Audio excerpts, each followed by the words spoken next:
What's up, YouTube? It's Todd Horst here with Tasty Tracker, and today we have a small account challenge update. Just did some basic rolls today for positions that honestly were kind of on the bubble of being fine anyway. But while we get the chance to roll for credit, we'll go ahead and do so. So first up is PDD. And we can see it's an 80 strike, which is right where the stock is trading. So if the market does have a quick turnaround here, then it would be fine. It still had, 25 days to expiration. Um, uh, Actually, 24 days to expiration. So so it could have been fine. However, rolling it out for credit is sort of a win-win situation. It gives us more time to be right. I prefer to close at 50%. Significantly before expiration. And so this will make it so that it's not down to the wire. It still has some extrinsic value and we still can get a credit. So it's just really kicking the can down the road. And I was able to collect a $17 credit for that. So again, it's a win-win. I'm not paying to move it out any. And it's the same thing here with Apple. So what you do is over here in Tastyworks, you can click on these two legs, then click roll position.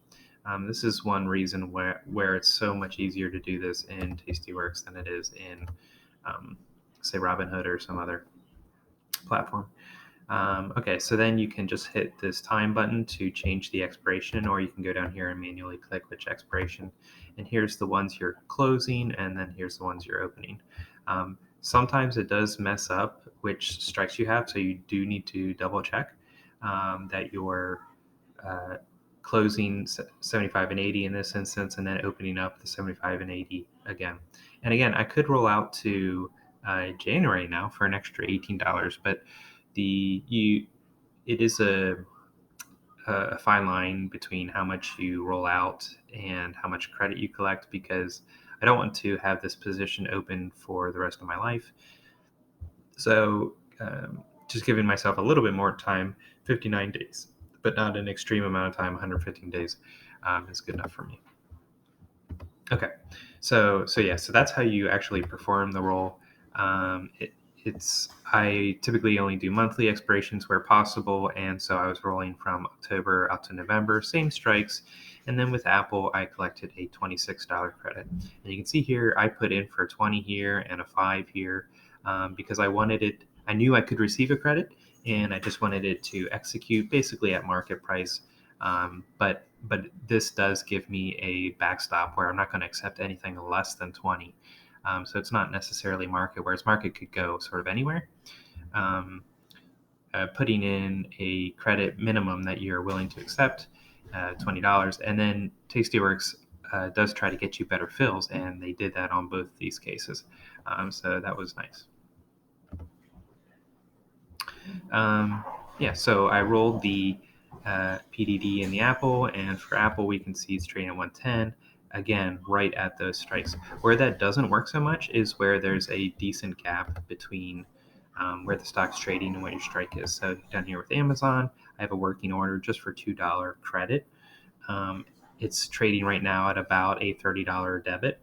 And that's if you can actually get that. Sometimes, because on the debit side, you're going to have to go higher. You might have to go to $40 or $50. You don't really know that until you get into the bidding it and trying to get others to trade with you. So, right there, it's hopping up to over $100. So I don't really want to chase this, pay $100 more to stay in the trade. That's not a viable way to trade. If you're constantly paying a debit to roll, it's better to just take the loss.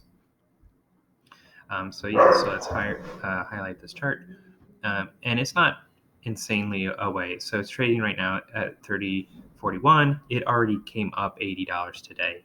And so we only really need an extra $100 in 24 days. So if it can do $80, it's completely within reason that in the next 24 days, it could come up another $100.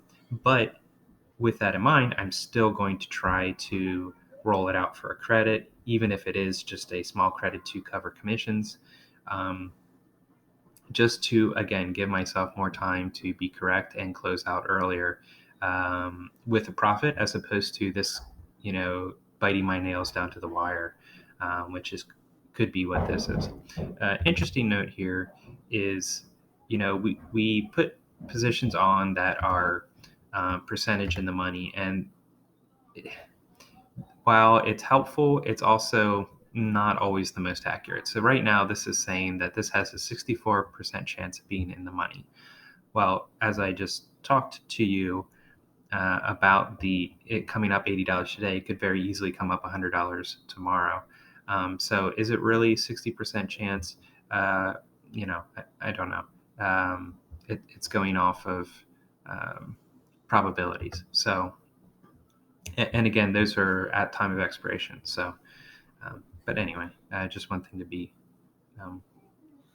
cognitive of. So anyway, so I have working orders for Sedge, Amazon, and the last one here, which I'm on a smaller laptop, which is Facebook here. So let me highlight Sedge. Sedge, we can see there. I have the sold 200 leg, and sorry about the dogs, and we're trading at 181, and then Facebook 260, and we're trading at 250. So again, it doesn't really have to come that far in order for it to be profitable, but if we just pull up some charts, like for example, Facebook, all of the big techs are coming down here to the 100-day SMA, and seem to have found support, at least for now. But the next support is a mix up of the chart itself and then the 200-day. So if I change the 20, that is not what I wanted to do. If we were to change the 20-day to the 200-day, then it's going to be obviously further down than the 100. So yeah, we'll just see where support lands for that. I don't really want to bore you with me adding, because I always mess this up. Over here? Nope. Okay. Anyway, yeah, I think that's pretty much it. Right now, the account is looking pretty sad, but it is still holding up rather well, sitting right around 5,000. I think the peak was at 5,500, something like that, 5,800, and we had touched 6,000 a couple times, but we weren't there for long. So I have lost about a grand, at least in paper value. So we'll see what the rest of the month holds. That's it for now. If you have any questions, let me know. Thanks.